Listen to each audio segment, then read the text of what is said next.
My name is Savannah Cross, 30 years old. For as long as I can remember, I was the one who quietly kept the family machine running.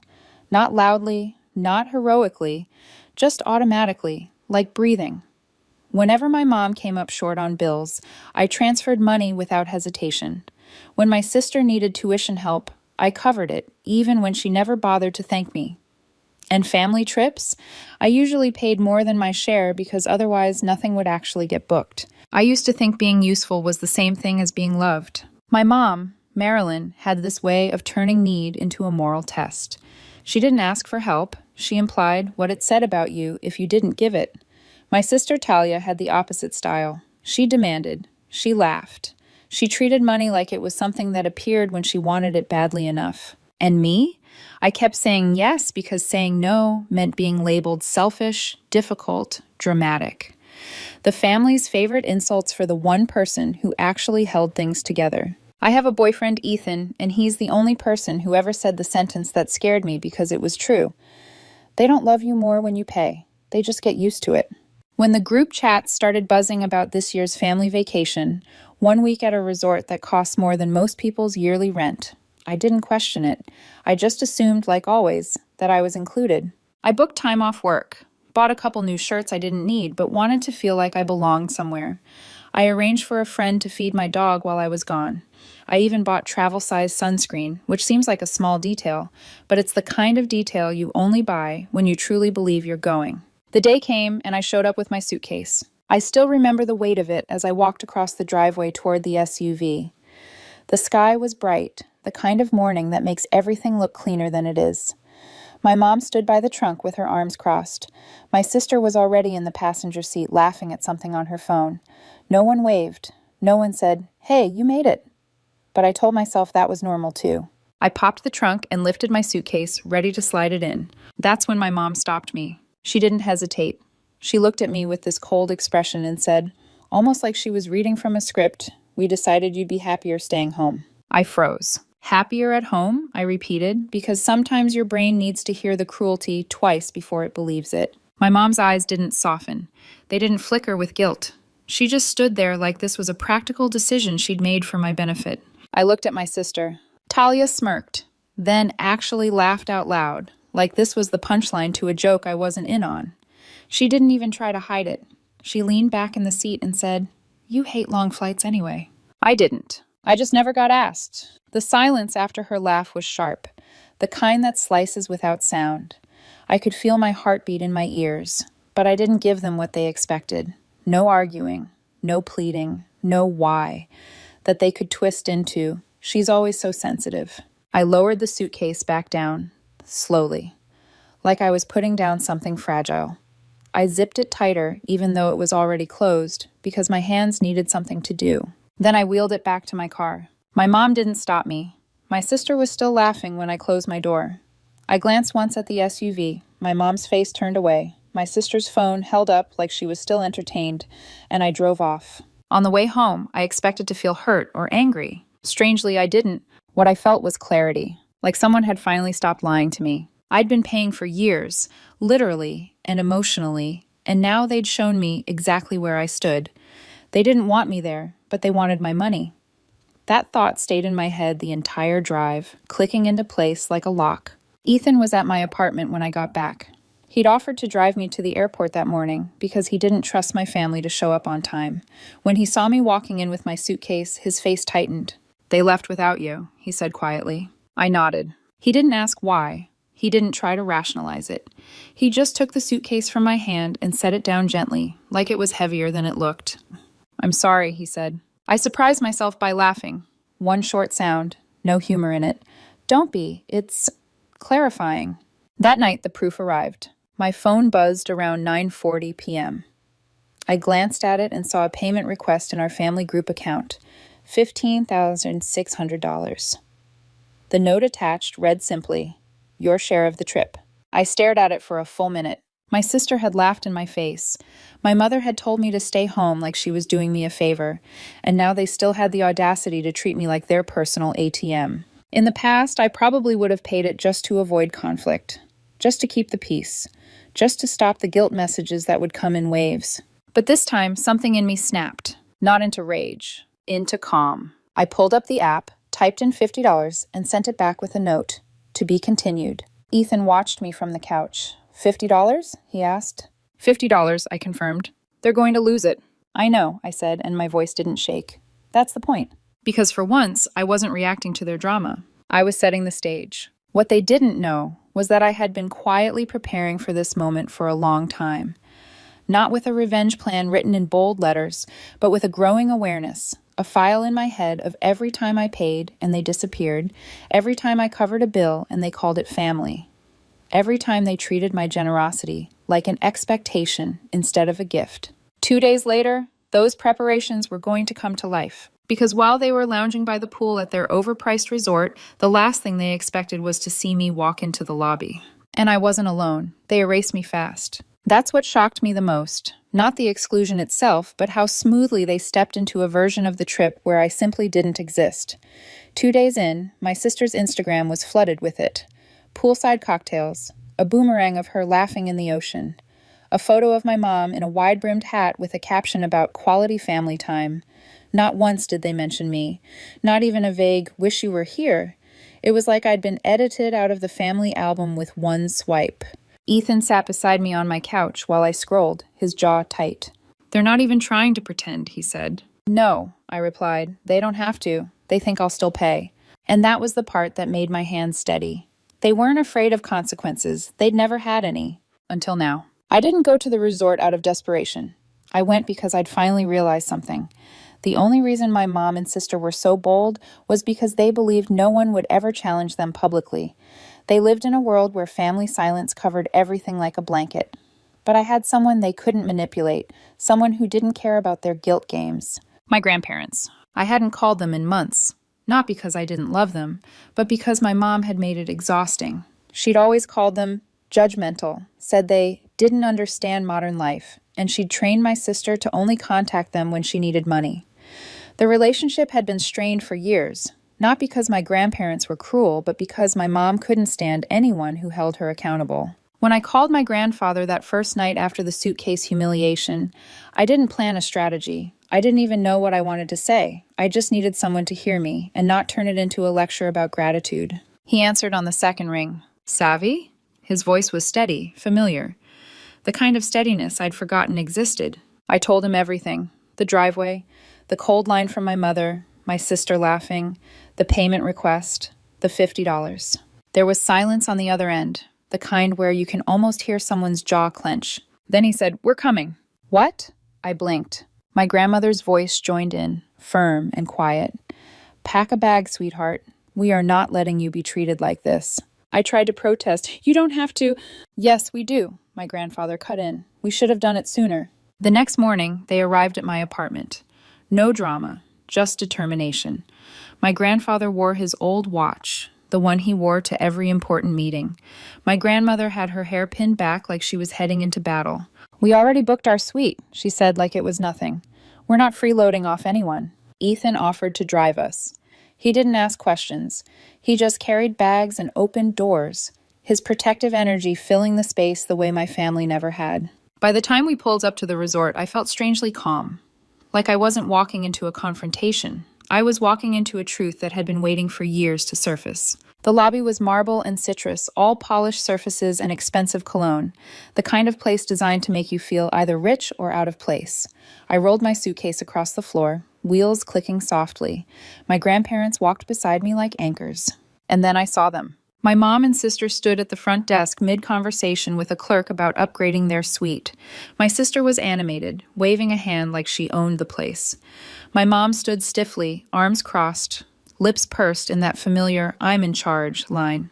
My sister turned first. Her face froze, not confused, shocked, like her brain couldn't process the image of me standing there where she'd erased me. Then my mom turned. The blood drained from her face so fast I thought she might faint. And then their eyes dropped to the people standing beside me. My grandfather, upright and sharp-eyed, holding the reservation folder.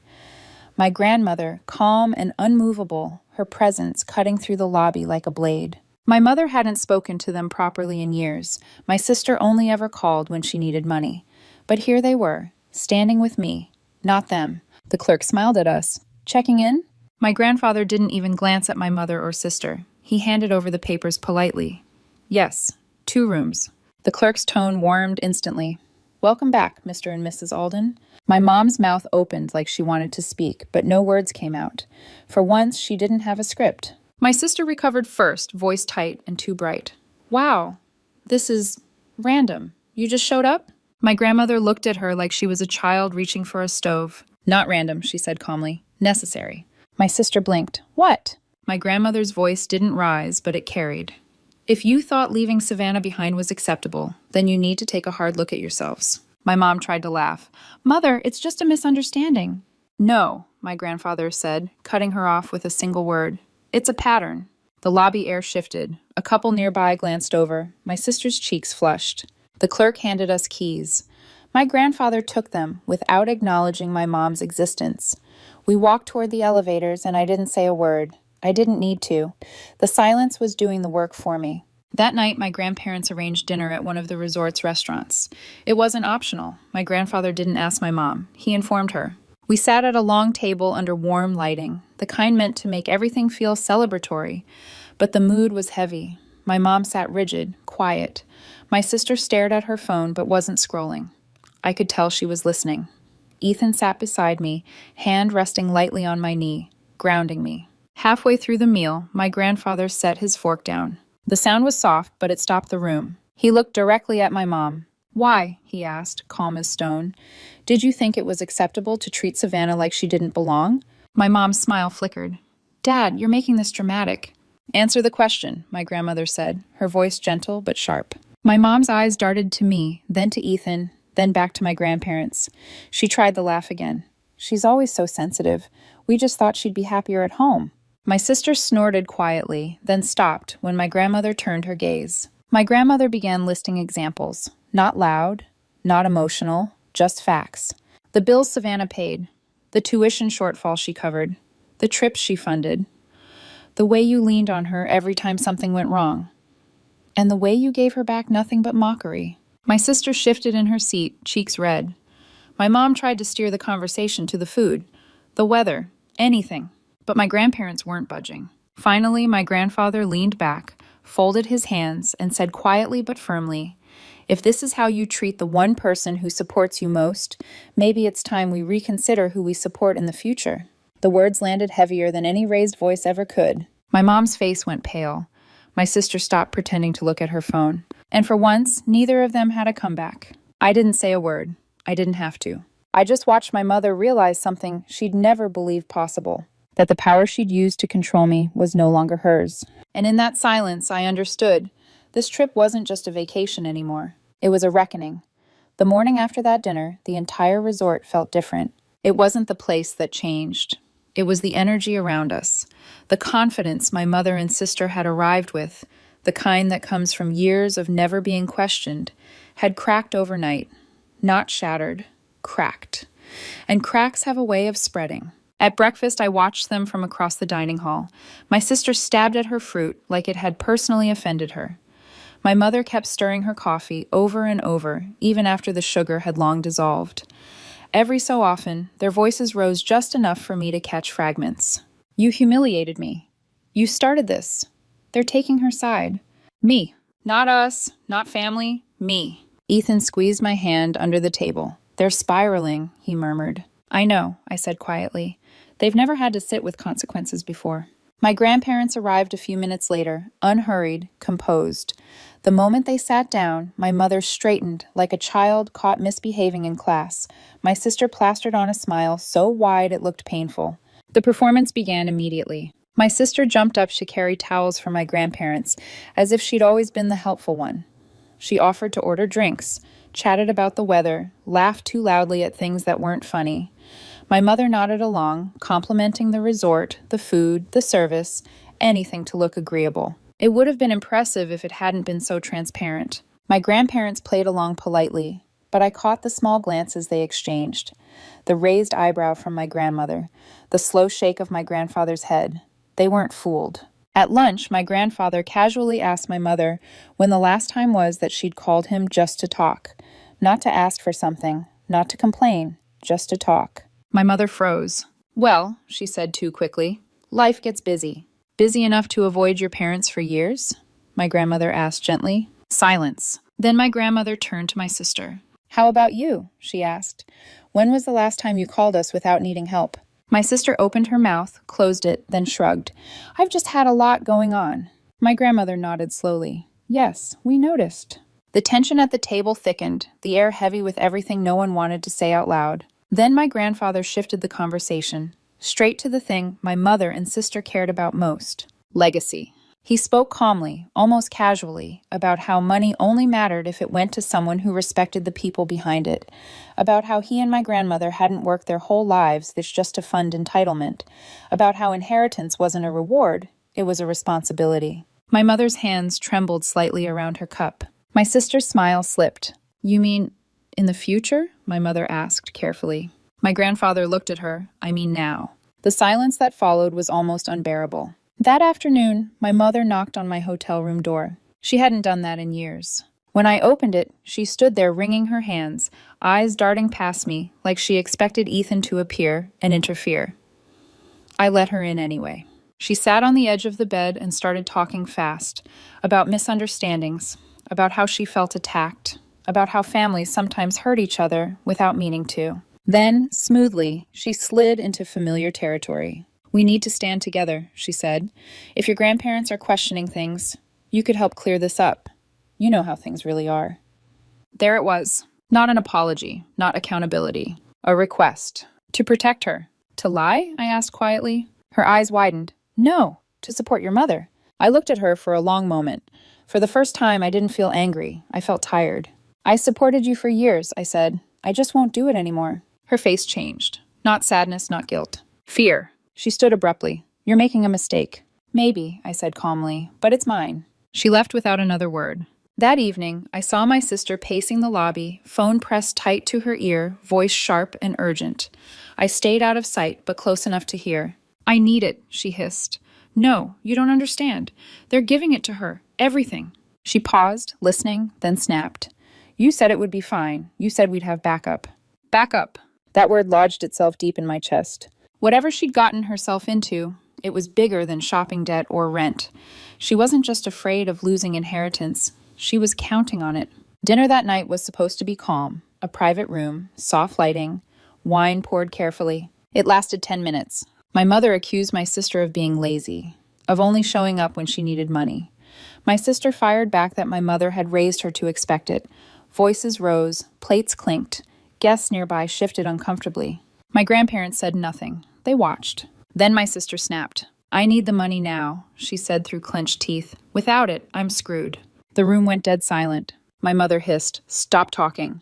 Too late. My grandfather set his fork down. That, he said calmly, is exactly why we're making changes. He turned to me. After dinner, he and my grandmother asked to speak with me privately. My mother stood halfway out of her chair. I should come too. No, my grandmother said firmly. My sister didn't even try. Inside their suite, the mood was different. Calm, focused, heavy with truth. They told me they'd been watching for years, how I carried everyone quietly, how I never demanded attention, how I gave without expectation. We hoped they'd grow, my grandmother said softly. They didn't. Then my grandfather said the words that changed everything. They will not inherit anything. Not the money, not the properties, not the keepsakes. Everything would go to me, and not later. Now, a transfer, immediate, substantial. A test, he said, to see how I handled responsibility while they were still here to guide me. I couldn't speak. We don't reward greed, my grandfather said. We reward trust. The next morning, it became public. At breakfast, my grandfather announced that a portion of the estate had already been transferred into my account. 6 figures. My mother went pale. My sister nearly dropped her fork. They tried everything after that. Tears, apologies, promises, sudden affection. My grandparents didn't bend. When the trip ended, the shift was undeniable. My mother and sister left with suitcases full of resentment. I left with clarity. Because for the first time in my life, I understood something with absolute certainty. They never wanted me. They wanted what I provided. And now, thanks to my grandparents, they would never touch it again. When we got home from the resort, the silence was louder than any argument we'd had there. My phone lit up the moment the plane landed. Messages from my mother, from my sister. Missed calls, stacked like evidence. Apologies wrapped in urgency. Invitations to dinner. We should talk. Let's clear the air. Family comes first. I didn't answer a single one. Ethan noticed immediately. You okay? He asked as we rolled our suitcases down the jet bridge. I'm done being chased only when I'm useful, I said. That night, I slept deeper than I had in years. The shift didn't take long to ripple outward. Within a week, word had spread through the family that my grandparents had changed everything. Not rumors. Facts. Money moved. Lawyers involved. No wiggle room. No misunderstandings. And with that came the panic. My sister showed up first. She didn't call. She didn't text. She just appeared outside my apartment one afternoon, pacing near the entrance like she owned the sidewalk. When I came out with Ethan to walk the dog, she froze, eyes locking on me. Can we talk? She asked, voice tight. No, I said calmly and kept walking. She followed. You can't just shut us out, she snapped. This isn't fair. I stopped, turned slowly, looked her dead in the eye. Fair? I asked. You laughed when I was told to stay behind. You booked a luxury vacation on my card and assumed I'd clean up afterward. You didn't think I deserved to be there. Her face twisted. That's not what happened. It is, I said. You just don't like hearing it. She lowered her voice, desperation creeping in. You don't understand what this does to me. I have loans, commitments. I was counting on money that was never yours, I finished. Her eyes flashed. You've always been the favorite. The words stunned me. I was the fallback, I said quietly. There's a difference. She stared at me, searching for guilt, finding none. You're ruining this family, she hissed. No, I replied. I'm stepping out of the role you assigned me. She stormed off, heels clicking like punctuation. My mother waited longer. She tried subtlety first. A handwritten letter. Then a voicemail full of tears. Then silence. Calculated, strategic silence. 2 weeks later, she showed up at my grandparents' house. They told me afterward. She demanded explanations, my grandmother said. Accused us of choosing you over her. And? I asked. And your grandfather told her we didn't choose you, she replied gently. We chose honesty. That was the moment my mother lost her last shield. The next attempt came with teeth. I got a call from an unfamiliar number. A lawyer, polite, professional, careful with his words. He informed me that my mother was concerned about my emotional stability, that she believed I was being manipulated by outside influences, that she feared I was being coerced into financial decisions I didn't fully understand. In other words, she was trying to paint me as unstable. Ethan sat beside me as I put the call on speaker. That's interesting, I said, because all transfers were initiated by my grandparents, witnessed by counsel, and documented. There was a pause. Yes, the lawyer said slowly. We are aware.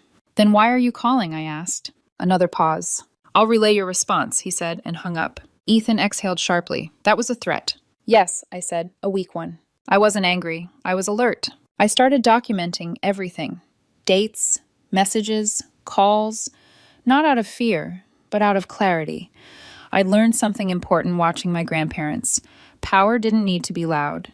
It needed to be prepared. A week later, my sister's world collapsed. I didn't hear it from her. I heard it from an aunt who had always kept her distance. Apparently, my sister had been juggling debts tied to a business venture she never mentioned. High risk, high interest.